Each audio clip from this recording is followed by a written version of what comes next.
فرمائے۔ تمام مسلمانوں کو اللہ تعالیٰ جمعے کی نماز ادا کرنے کی توفیق عطا فرمائے۔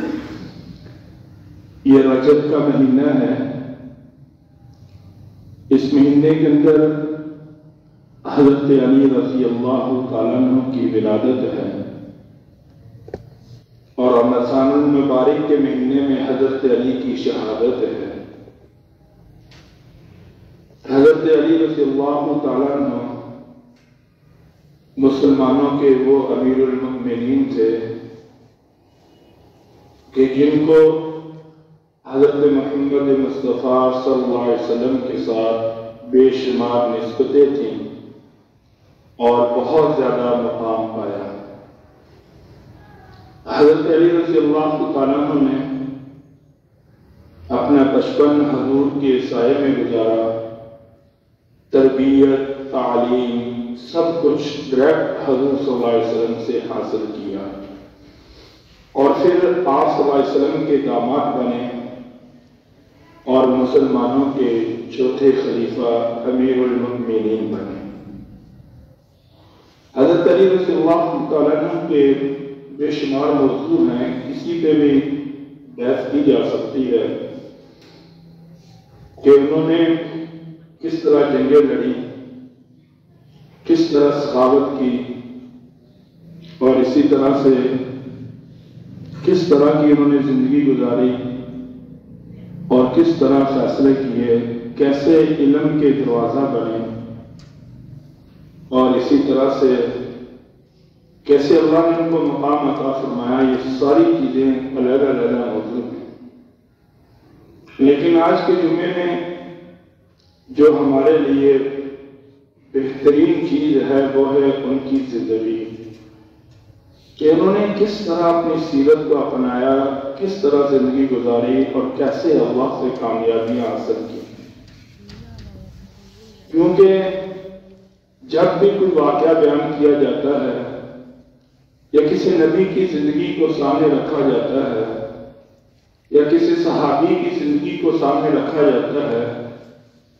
اس کا مین مقصد یہ ہوتا ہے کہ لوگوں کو یہ ترغیب دینی ہوتی ہے کہ ہم بھی اپنی زندگی کو اسی طرح بنائیں اور اس طرح گزاریں جیسے یہ لوگ گزار کر گئے تھے اور اللہ کے ہاں کامیاب ہوئے۔ حضرت علی رضی اللہ تعالیٰ عنہ نے کلمہ حضور صلی اللہ علیہ وسلم سے پڑھا، اور نماز پڑھتے ہوئے حضور کو دیکھا، اور حضور کی صحبت کے اندر، حضور صلی اللہ علیہ وسلم کی معیت کے اندر حضرت علی رضی اللہ تعالیٰ عنہ نے نماز پڑھی اور سیکھی، اور اللہ تعالیٰ نے ان کو عملی زندگی اتنی عطا فرمائی تھی کہ انہوں نے کسی موقع پر بھی اپنی عملی زندگی کو ضائع نہیں ہونے دیا اور موقع کو ضائع نہیں ہونے دیا۔ اصل چیز انسان کی یہ ہوتی ہے کہ انسان موقع سے فائدہ اٹھائے۔ جیسے ہمارے ہاں دنیا داری کے اندر لوگ موقع سے فائدہ اٹھاتے ہیں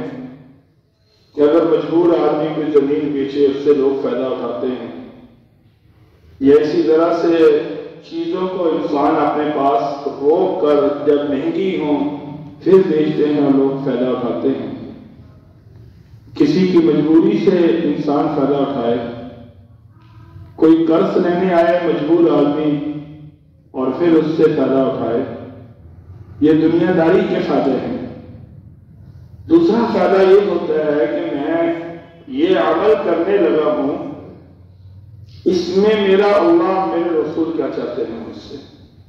اور میں ان کو راضی کروں اور وہ عمل کر گزروں۔ حضرت علی رضی اللہ تعالیٰ عنہ نے ایک دفعہ اپنے بیٹے حضرت حسن سے پوچھا کہ بہترین آدمی کون ہے؟ تو حضرت حسن رضی اللہ تعالیٰ نے عرض کی کہ ابا جان، بہترین آدمی وہ ہے جس کو نیکی کا موقع ملے اور وہ نیکی کر گزرے اور اللہ کو راضی کر لے اور رسول کی سنت کو اور طریقے کو ادا کر دے، اور اس کی بالکل بھی پرواہ نہ کرے کہ دنیا والے کیا کہیں، کیونکہ انسان اگر دنیا کو اپنے دماغ پہ سوار کر لے گا تو انسان کبھی بھی صحیح راستے کی طرف جا نہیں سکے گا۔ دنیا کے مختلف دماغ، مختلف ذہن، ہر آدمی کو راضی کرنا ناممکن ہے اور اللہ کو راضی کرنا ممکن ہے۔ اور اللہ راضی ہوتا ہے جب انسان حضور کے طریقے پہ اپنی زندگی لے آئے، اللہ راضی ہے، اللہ محبت کرنا شروع فرما دیتا ہے۔ حضرت علی رضی اللہ تعالیٰ عنہ اتنے ایماندار تھے کہ ان کا واقعہ جب حضور صلی اللہ علیہ وسلم ہجرت کرنے کے لیے جب ارادہ کیا اور ہجرت کی طرف جب قدم بڑھایا تو حضور صلی اللہ علیہ وسلم نے حضرت علی کو بلایا اور کہا کہ میرے پاس مکہ کی امانتیں ہیں، بے شمار پیسے ہیں، اور میں چاہتا ہوں کہ تم میری بستر پہ سو، یہاں رات گزارو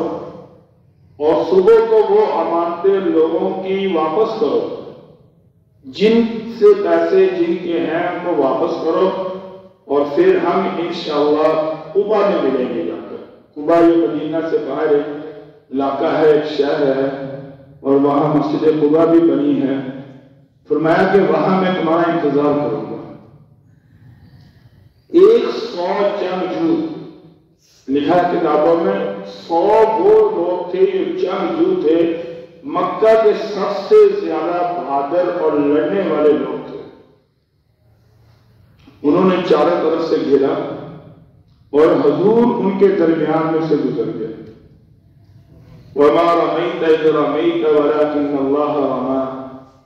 بعض لوگ کہتے ہیں کہ یاسین کی آیتیں پڑھتے ہوئے گزرے، یعنی بعض کچھ اور آیتیں بیان کرتے ہیں، لیکن ان کے درمیان میں سے حضور صلی اللہ علیہ وسلم گزر کے گئے اور ان کی نظروں نے حضور کو نہیں دیکھا، کیونکہ اللہ کا حکم نہیں تھا، وہ نہیں دیکھ سکے، کچھ نہیں کر سکے۔ حضرت علی رضی اللہ تعالیٰ عنہ نے امانتیں اپنے پاس رکھی، آپ کے بستر پر سو گئے۔ اور یہ بہت بڑی بات تھی کہ باہر دشمن کھڑے ہوں قتل کرنے کے لیے اور پھر رات کو نیند آ جائے، یہ بہت بڑی بات ہوتی ہے، کیونکہ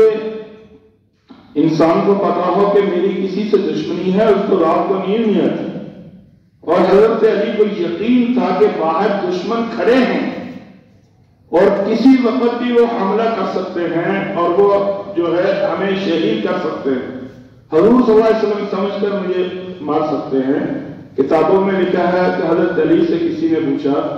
کہ جناب آپ بتائیں کہ آپ نے رات نیند کیسے سوئے؟ کہا کہ جس وقت سے میں پیدا ہوا اور جس وقت میں اس دنیا سے جاؤں گا، اس دوران جتنی میری راتیں آئی ہیں اور نیند سویا ہوں میں، جتنی سکون سے اس رات کو مجھے نیند آئی، باقی راتوں میں اتنے سکون سے نیند نہیں آئی۔ کہا کیوں؟ کہا کہ مجھے حضور صلی اللہ علیہ وسلم کی زبان پر یقین تھا کہ جب آپ نے کہہ دیا کہ ہم قبا میں ملیں گے، مجھے یقین ہو گیا کہ یہ میرا بال بھی بگاڑ نہیں سکتے کہ میں نے قبا میں حضور کی زیارت کرنے جا کر۔ اور یہی ایمان ہوتا ہے انسان کا کہ جب حضور کہہ دے کہ حلال سے برکت ہے، جب حضور کہہ دے کہ سچ میں برکت ہے، جب حضور صلی اللہ علیہ وسلم فرما دے کہ دین پہ چلنے میں کامیابی ہے، اور ایمان والا پھر دائیں بائیں دیکھے تو اس انسان کو اپنے ایمان کی فکر کرنی چاہیے کہ اس کا ایمان کمزور ہے، مضبوط نہیں ہے۔ اور حضور صلی اللہ علیہ وسلم حضرت علی رضی اللہ عنہ صبح اٹھے، لوگوں نے پوچھا، انہوں نے کہا وہ چلے گئے دشمنوں نے۔ صبح سب کی امانتیں واپس کی اور جا حضور صلی اللہ علیہ وسلم سے مسجد پہ جا کر قبا میں ملاقات کی۔ وہاں لکھا ہے محدثین نے، تاریخ دان نے، کہ جب حضرت علی وہاں پہنچے تو حضرت علی رضی اللہ تعالیٰ عنہ کے پاؤں سے خون نکل رہا تھا۔ میرے بھائیو، دین قربانی مانگتا ہے، قربانی دینی پڑتی ہے، جان کی بھی، مال کی بھی، وقت کی بھی، جسم کی بھی، پھر جا کر اللہ راضی ہوتا ہے۔ یہ نہیں کہ گرم رضائیوں کے اندر ہم سوچیں گے اب ہم اللہ کو پالیں گے۔ دین قربانی کے بغیر انسان کو حاصل نہیں ہو سکتا۔ حضرت علی رضی اللہ تعالیٰ عنہ جب وہاں پہنچے تو حضور نے جب حضرت علی کی تلیاں دیکھی تو وہ لہو لہان تھی، اور کیونکہ ایک ریتلا علاقہ تھا، پتھریلی زمین تھی، چل چل کر جوتیاں جو آتے گئیں اور پاؤں کے اوپر پتھر لگے اور پاؤں سے خون نکلا، اور حضور صلی اللہ علیہ وسلم نے دیکھ کر تو آپ کی آنکھوں میں آنسو آ گئے، اور آپ نے کہا کہ علی اپنی دونوں پاؤں میرے سامنے کرو۔ اور پھر لکھا ہے کتابوں میں کہ حضور صلی اللہ علیہ وسلم نے اپنی تلیوں کو، اپنے ہاتھوں کی انگلیوں کو اس طرح اپنا تھوک مبارک لگایا، اور پھر حضرت علی کی تلیوں پہ اپنی ہتھیلی لگائی دونوں پاؤں کی، اور حضرت علی کہتے ہیں کہ اللہ نے حضور کے اس تھوک کی برکت سے اور ہاتھ پھیرنے کی برکت سے اللہ نے میری ٹانگوں کے اندر اتنی طاقت پیدا کر دی کہ اس کے بعد کبھی میں دشمن کو دیکھ کر کبھی گھبرایا نہیں، میرے پاؤں نہیں ڈولے۔ میرے بھائیوں، یہ حضور کے صرف تھوک کی برکت ہے، اور اگر حضور کی سنت ہماری زندگیوں میں آ جائے، حضور کی ادائیں، حضور کے طریقے ہماری زندگیوں میں آ جائیں،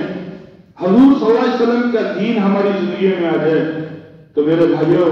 دنیا میں عزت بھی ملے گی، دنیا میں اللہ کی رضا بھی ملے گی، اور انسان کو کامیابی بھی ملے گی۔ حضرت علی رضی اللہ تعالیٰ عنہ کی زندگی اتنی زبردست زندگی ہے کہ اتنی یقین بھری زندگی ہے کہ اللہ نے بے شمار آزمائشوں سے گزارا، لیکن کسی موقع پہ، کسی جگہ پہ حضرت علی رضی اللہ تعالیٰ عنہ نے خلاف شرع اور اللہ کو ناراض کرنے والا عمل یا حضور کی سنت کو یا حضور کی ادا کو حضرت علی نے نہیں چھوڑا، اور ہر طرح کی طاقت سے مقابلہ کیا، بلکہ 6-7 دن تک گھر میں فاتح رہے۔ کتاب میں نے واقعہ پڑھا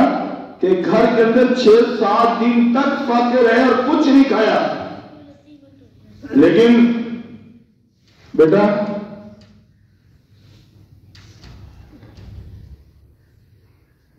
تھوڑا پر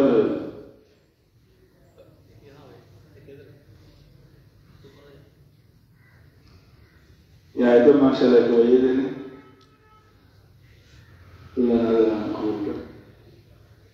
6-7 دن تک ہمارے ہاں تو گھر میں ایک ٹائم کھانا پک جائے، دوسرے ٹائم نہ پکے نا تو ویسے ہی ہلچل مچ جاتی ہے، لیکن حضور صلی اللہ علیہ وسلم کی بیٹی اس کے اندر اور گھر کے اندر عام فاتح رہے۔ تو ایک دن گھر سے باہر نکلے اور ایک دینار ملا، حضرت علی رضی اللہ عنہ سے کچھ آٹا خریدنے کا ارادہ کیا تو حضور صلی اللہ علیہ وسلم کے پاس آ گئے، پوچھا کہ یہ میرے لیے حلال ہے یا نہیں؟ کہا کہ یہ اللہ کا رزق ہے، اللہ کی طرف سے ملا ہے تمہیں، اس کو کھاؤ، یہ تمہارے لیے حلال ہے۔ اتنی تحقیق، یعنی اتنے دنوں کے بعد تھوڑا سا کھانے کو ملے، فاقوں کے بعد یہاں اللہ کی طرف سے اجازت بھی ہے، گنجائش بھی ہے، لیکن پھر بھی یعنی تحقیق کر کے اس کو کھایا کہ میرے لیے کیا یہ حلال ہے یا حلال نہیں ہے۔ اور جب انسان کے جسم میں حلال کے لقمے جائیں، حلال کا خون بنے، حلال مال انسان کی جیب میں آئے، اور پھر اس کی برکات انسان کی زندگی میں آتی ہیں، اور پھر جب انسان دین کو چلتا ہے اس کی برکات انسان حاصل کرتا ہے اور ان برکات کو انسان لیتا ہے۔ اس سے بھی بڑا واقعہ حضرت علی رضی اللہ تعالیٰ عنہ کا کہ ایک جنگ کے اندر دشمن سے لڑ رہے ہیں، دشمن ہے، کافر ہے، کلمہ پڑھنے والا نہیں ہے، اور اس کو مارنے کے قریب پہنچ گئے، زمین پہ اس کو لٹا دیا اور اپنی تلوار اس کی گردن پہ رکھی اور تلوار کے ذبح کرنے کے قریب تھا کہ اس دشمن نے حضرت علی کے منہ پہ تھوک دیا۔ جب حضرت علی رضی اللہ تعالیٰ کے منہ پہ تھوکا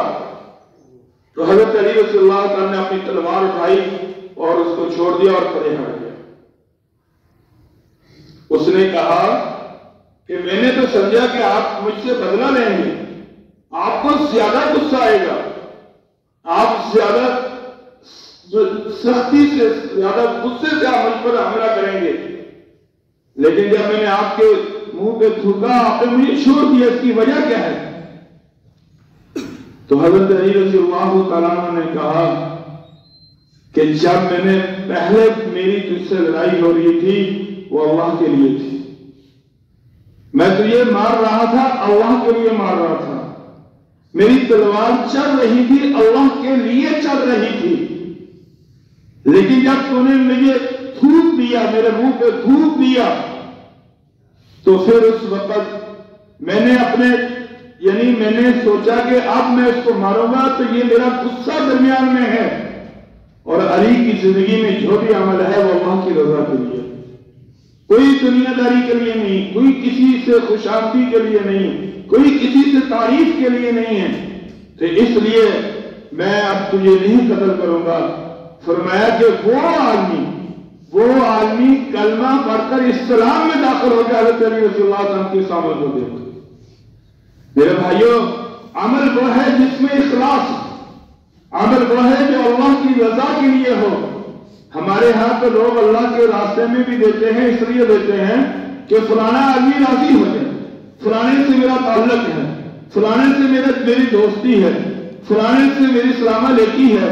چلو ہمارا وہ تعلق پورا ہو جائے۔ اور اگر وہ عمل، کوئی بھی عمل اگر اس میں اللہ کی رضا نہیں ہے تو میرے بھائیوں وہ عمل کبھی اللہ کے ہاں قابل قبول نہیں۔ حضرت علی رضی اللہ عنہ کی زرہ گم ہو، جب زرہ گم ہوئی، جنگ میں گئے، جنگ لڑی، واپس آئے تو ایک یہودی کے پاس اس زرہ کو پایا، اور حضرت علی اس وقت امیر المومنین تھے۔ امیر المومنین کہا یہودی کو یہ تو میری زرہ ہے، میرا اسلحہ ہے۔ کہنے لگا تیرا کیسے، یہ تو میرا ہے۔ آپس میں بحث ہوتی۔ اس وقت مدینہ کے جو قاضی تھے وہ قاضی ابو شریح تھے رحمت اللہ علیہ۔ حضرت علی نے اس کو پکڑا اور قاضی کی عدالت میں لے گئے۔ اب ظاہری بات ہے حضرت علی نے اپنی تلوار ثابت کرنی تھی، اور جو مدعی ہوتا ہے شریعت کا ضابطہ یہ کہ مدعی گواہ پیش کرے گا، اگر وہ گواہ نہیں پیش کر سکے گا تو مدعا علیہ جو ہوگا اس سے قسم لے کر اس کے حق میں فیصلہ کر دے گا، اگر وہ قسم سے انکار کر دے پھر وہ مدعی کے حق میں فیصلہ ہو جائے گا۔ حضرت علی کو قاضی نے کہا کہ گواہ پیش کرو۔ حضرت علی رضی اللہ عنہ نے کہا میرے 3 گواہ ہیں، ایک میرا غلام، ایک میرا بیٹا حسن، ایک میرا بیٹا حسین، یہ میرے 3 گواہ ہیں۔ اور شریعت کے اندر انسان کے حق میں نہ بیٹے کی گواہی ہوتی ہے اور نہ غلام کی گواہی ہوتی ہے۔ جو تمہارا ملازم ہے، تمہارے گھر میں کام کرتا ہے، اس کی گواہی تمہارے حق میں قابل قبول نہیں ہو سکتی۔ قاضی نے کہا کہ ان کی گواہی قبول نہیں ہو سکتی، اور یہودی کے حق میں مسلمانوں کے قاضی نے اس یہودی کے حق میں اس مسئلے کا فیصلہ کر دیا۔ مسلمانوں کا عمل، میری بات یاد رکھنا میرے بھائیوں، مسلمان کسی حالت میں بھی نقصان پہ نہیں ہے اگر مسلمان خلاف شرع نہیں چلتا۔ فیصلہ اس کے حق میں ہے، فیصلہ اس کے خلاف ہے۔ کسی مسلمان کسی راستے میں بھی نقصان پر نہیں ہے اگر اس کے عمل شریعت کے مطابق، اور اگر کروڑوں کا نفع ہو جائے اور اس کا عمل خلاف شرع ہے، میرے بھائیوں وقتی نفع ہوگا لیکن آنے والے وقت میں اس کے لیے ڈھیر سارے نقصان۔ اس یہودی نے تلوار عدالت میں لہراتے ہوئے باہر نکلا، کہا کہ لوگوں میری بات سنو، میں نے یہ تلوار حضرت علی کی چوری کی، اور اس کے بعد حضرت علی اپنے ہی قاضی کے پاس مجھے پکڑ کر لے گئے اور میرے حق میں فیصلہ ہو گیا، حضرت علی کے خلاف ہو گیا، اور اس دین کو میں اب قبول کرتا ہوں، اور لا الہ الا اللہ محمد رسول اللہ پڑھ کر وہ انسان مسلمان ہو گیا۔ بلکہ یہ جو صحابہ کے دور کا واقعہ ہے، میں نے کتاب میں پڑھا ہے کہ ہندوستان کے اندر ایک جگہ کا کیس چل پڑا کہ یہ مسجد کی جگہ یا مندر کی جگہ ہے، اور جب عدالت کے اندر گیا اور اس وقت جو قاضی تھا وہ جو تھا انگریز تھا اس وقت، اور ہندوؤں نے کہا کہ فلانا مسلمانوں کا جو عالم ہے، اللہ کا ولی ہے، اگر وہ گواہی آ کر دے دے کہ یہ مسجد کی جگہ ہے تو ہم اپنا مقدمہ واپس لے لیں گے۔ اور جب اس عالم کو عدالت میں قاضی نے بلایا اور اس سے مشورہ لیا، پوچھا اس سے، ہاں جی ہم تو دوست دے کے کوئی جھوٹ بولے، یہ میری برادری کا میں کیسے سچ بولوں، یہ میرے ناراض ہونے کا، یہ میرے ساتھ، یہ مجھے چھوڑ دے گا۔ یعنی کسی آدمی نے وقوع ہوتا نہیں، کوئی وہاں موجود نہیں ہوتا، خام خواہ کی گواہی ہے، جھوٹیاں گواہی، قرآن پہ ہاتھ رکھ کر جھوٹیاں گواہی دے رہے، صرف چند ٹکوں کی خاطر، چند پیسوں کی خاطر۔ تو اس عالم نے اس انگریز کی عدالت میں آ کر کہا کہ میں ہر فن کہتا ہوں کہ یہ مسجد کی جگہ نہیں، یہ مندر کی جگہ ہے۔ اور اس وقت کے جو مسلمان تھے وہ اس عالم سے ناراض ہونے لگے، لیکن چند منٹوں کے بعد اس کے سچ بولنے کی برکات یہ ہوئی کہ وہاں جتنے ہندو تھے کلمہ پڑھ کر مسلمان ہو گئے، اور اس جگہ پہ اللہ کا گھر مسجد تعمیر ہوئی۔ میرے بھائیوں، ہماری عادت، ہمارا دین ہمیں چلاکیاں نہیں سکھاتا، ہمارا دین ہمیں صحیح چیز بتاتا ہے، ہمارا دین ہمیں حقیقت بتاتا ہے۔ آج ہم نے دین کو چھوڑا، اور جس کی وجہ سے آج مسلمانوں کے پاس سب کچھ ہوتے ہوئے عزت نہیں ہے۔ آج دین کو، حضور کے دین کو کسے کچھ چھوڑ دیا کہ حضور کی سنت پہ عمل کر کے ہم دنیا کو کیا دکھائیں گے، حضور کے طریقوں پہ عمل کر کے ہم کیسے کامیابیاں پائیں گے، حالانکہ حقیقت میں اللہ نے کامیابیاں حضور کی طریقوں میں رکھی ہے، حضور صلی اللہ علیہ وسلم کی سنت میں رکھی ہے، حضور صلی اللہ علیہ وسلم کی ادا میں رکھی ہے، اور صحابہ نے پوری دنیا میں حکومت کی ہے اور اپنا جھنڈا اسلام کا لہرایا ہے۔ اس کی وجہ کیا تھی کہ ان کے پاس اخلاص اور اللہ کی رضا کی طاقت ہے۔ اس وقت مسلمانوں کے امیروں کے سامنے تو ان کی کسی کافر کی اوقات نہیں ہوتی تھی کہ ان کے سامنے آ کر کوئی بیٹھ جائے، کوئی مقابلہ کر لے۔ اور حضرت علی رضی اللہ عنہ نے جگہ بیٹھے ہوئے، بڑی لوگ، ہم اس زندگی سے میرے بھائیوں بہت دور ہیں، واللہ بہت دور ہے۔ پریکٹیکل زندگی اور اسلام صرف ہماری تقریروں میں اور جذبوں میں ہے، زندگیوں میں نہیں۔ حضرت علی رضی اللہ تعالیٰ عنہ نے ایک جگہ بیٹھے کہ ایک شخص آتا ہے، ایک عورت کے دروازے پہ آ کر کھڑا ہوتا ہے، اور تھوڑی دیر کھڑا ہونے کے بعد واپس چلا جاتا ہے۔ کئی دن تک یہ وقوع ہوا۔ حضرت علی رضی اللہ عنہ کو غصہ آیا اور اس عورت کو کہا کہ تو بیوہ ہے، تیرا خاوند نہیں ہے، اور یہ نوجوان آدمی تیرے پاس آ کر کھڑا ہوتا ہے، کافی دیر تک تیرے پاس کھڑا رہتا ہے اور واپس چلا جاتا ہے، تو مجھے یہ اچھا نہیں لگتا، اور لوگ بھی دیکھتے ہیں، اور اس کو تیرے دروازے کے اوپر نہیں آنا چاہیے۔ حضرت علی رضی اللہ عنہ نے جب اس کو کہا، اس صحابی کا نام تھا، ابھی تک یہ مسلمان ہی ہوا تھا، سہل بن حنیف رضی اللہ تعالیٰ، تو وہ عورت کہنے لگی کہ اے علی، اے بیٹا، میں بیوہ عورت ہوں، میرے گھر کے اندر فاقے ہیں، اور میرے گھر میں کچھ نہیں پکتا، اور یہ شخص صبح شام اپنے گھر سے کھانا لاتا ہے، دائیں بائیں سے کھانا لاتا ہے، کھانے کی چیزیں لاتا ہے، اور مجھے دے کر واپس چلا جاتا ہے۔ حضرت علی رضی اللہ تعالیٰ عنہ نے جب اس کی اس زندگی کو دیکھا تو حضرت سہل سے اتنے متاثر ہوئے کہ جب وہ اسلام میں داخل ہو گئے تو حضرت علی رضی اللہ تعالیٰ عنہ نے ان کو اپنے ساتھ رکھا، اور حضرت علی کی خلافت کے اندر وہ یہ صحابی فوت ہوئے، اور اس وقت حضرت علی رضی اللہ عنہ کی یہ خاص مشیر، یہ دیکھ کر وہ لوگ مشیر رکھتے تھے۔ اور ہمارے جو مشیر ہیں، ہمارے جو M N A M P O کے جو مشیر ہیں، ہمارے جو سیاستدانوں کے مشیر ہیں، میں دیکھتا رہتا ہوں یہاں دائیں بائیں کہ اللہ معاف کرے کہ ان کی گاؤں کی زندگی کیا ہے۔ ان کی گاؤں کی زندگی کھالیاں لینا پورا 5 سال، ان کی گاؤں کی زندگی کیا ہے جناب والا اپنے ٹھیکے لینے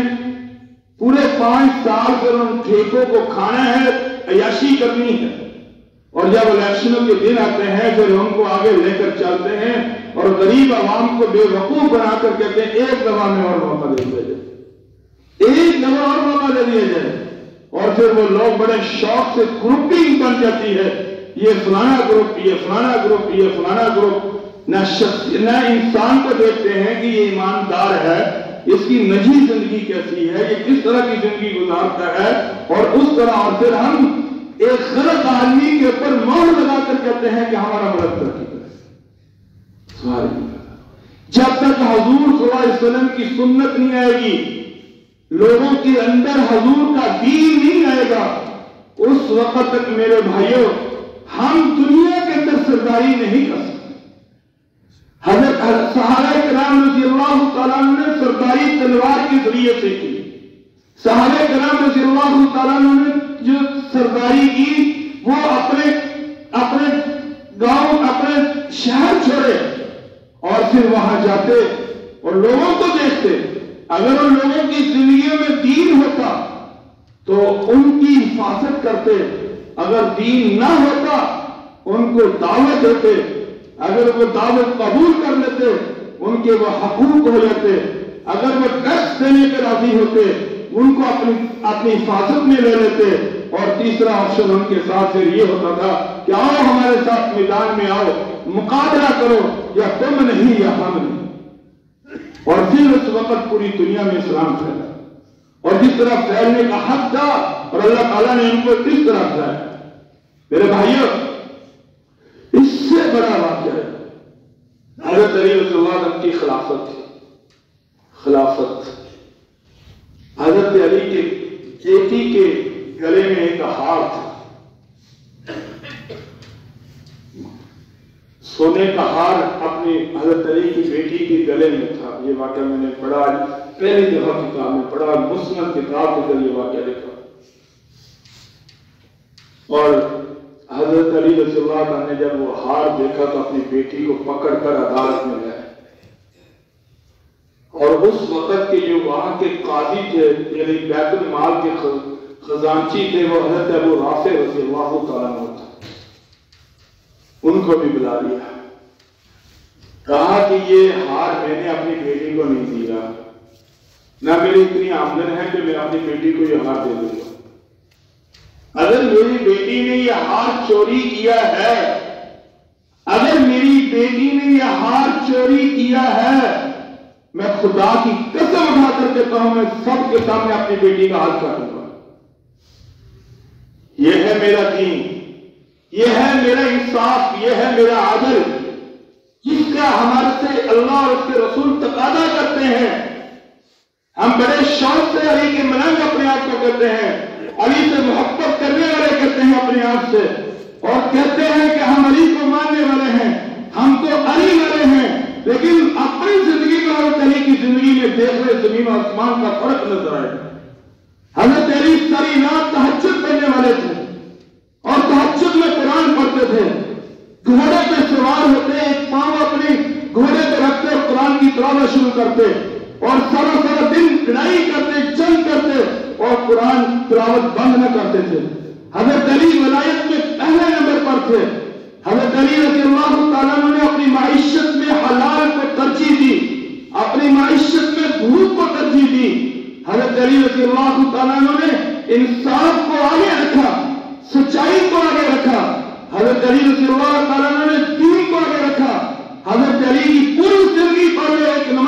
جگہ نظر آ جائے مجھے بتاؤ، پوری زندگی پڑھ کر مجھے بتا دے کوئی آدمی کہ حضرت علی نے بے شمار جنگیں لڑی، ایک غزوہ تبوک میں نہیں جا سکے، ہر جنگ کے اندر گئے، ایک نماز حضرت علی رضی اللہ عنہ کی قضا ہوئی ہوئی مسلمان دکھاتے، رہ جانے تو بہت دور کی بات ہے۔ حضرت علی رضی اللہ تعالیٰ عنہ نے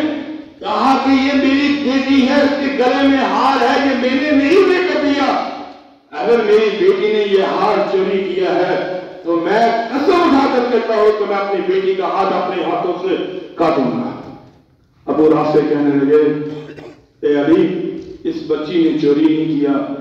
میں نے بیت المال سے اٹھا کر اس بچی کے گلے میں ڈال دیا، اور یہ اس کے گلے میں جو ہار ہے وہ بڑا اچھا لگ رہا ہے۔ کہا کہ اے ابو رافع، تجھے کس نے اجازت دی کہ مسلمانوں کے غریب اور یتیم لوگوں کے خزانے کے اوپر تو اٹھا کر علی کی بیٹی کو خوش کرے؟ تو کون ہوتا ہے یتیم بچوں کے اور جن لوگوں کا حق ہے ان کے خزانے کو اپنی بیٹی کو لاڑ کے میری بیٹی کو تو پہنائی یہ ہار، اور اپنی بیٹی کے گلے سے وہ ہار اتارا اور کہا جاؤ بیت المال میں اس کو رکھ دو، دوبارہ اس طرح کی غلطی کبھی نہ کرو۔ ایک دن قبرستان چلے گئے، کہا کہ قبرستان والوں مجھے بتاؤ تمہارے ساتھ کیا گزر رہی ہے؟ وہ علی جس کو رضی اللہ تعالیٰ عنہ کا لقب دیا اللہ نے، وہ علی جس کو اللہ نے کہا سیماہم اور فی وجوہہم من اثر السجود، وہ علی جس کو اللہ تعالیٰ نے کہا اولئک حزب اللہ، اور وہ ایک دن قبرستان چلے گئے، کہا کہ قبروں میں بسنے والوں مجھے بتا دو تمہارے ساتھ کیا ہو رہا ہے، میں تمہیں بتاتا ہوں کہ تمہاری جدادیں تقسیم ہو چکی ہیں، میں تمہیں بتاتا ہوں کہ تمہاری جدادوں پہ تمہاری اولاد لڑ رہی ہے، میں تمہیں بتاتا ہوں کہ تمہاری جدادیں بک چکی ہیں، میں تمہیں بتاتا ہوں تمہارے مکانوں میں دوسرے لوگ مکین ہو چکے ہیں، اور میں بتاتا ہوں کہ وہ جو وراثتیں تم نے جمع کی تھی جس طریقے سے بھی وہ اولاد تقسیم کر چکی ہے، اولاد تمہیں بھول چکی ہے، تمہارے رشتہ دار اپنے لوگ تمہیں بھول چکے ہیں، مجھے بتاؤ تمہارے ساتھ آگے کیا ہوگا؟ اور وہاں اتنا روئے اتنا روئے اتنا روئے کہ کہا کہ اللہ مجھے اس گھر کو، اس قبر کو میرے لیے روشنی کی جگہ بنا۔ اور آخری بات جو حضرت علی رضی اللہ تعالیٰ نے اس امت کو دی، کہا کہ لوگوں امر بالمعروف نہیں عن منکر کو کبھی نہ چھوڑو، گھر میں بیٹا غلط کام کرے کبھی اس کی سپورٹ نہ کرو، گھر میں بیوی غلط چیز کرے کبھی سپورٹ نہ کرو، دوست غلط کام کریں کبھی سپورٹ نہ کرو، برادری غلط جائے کبھی نہ چھوڑو، کبھی ان کی سپورٹ نہ کرو، امر بالمعروف نہی عن المنکر کو کرتے رہو۔ کہا کہ کبھی تمہیں ذلت کا سامنا نہیں کرنا پڑے گا، اللہ تمہیں بے شمار عظمتوں سے نوازے گا، اور پچھلی قوموں نے امر بالمعروف نہی عن المنکر کو چھوڑ دیا تو وہ تباہ و برباد ہو۔ بس اللہ سے دعا ہے اللہ ہمیں حضرت علی سے محبت کرنے کی بھی توفیق عطا فرمائے اور ان کی سیرت کو اپنانے کی توفیق عطا فرمائے۔ آخر دعوانا الحمدللہ رب العالمین۔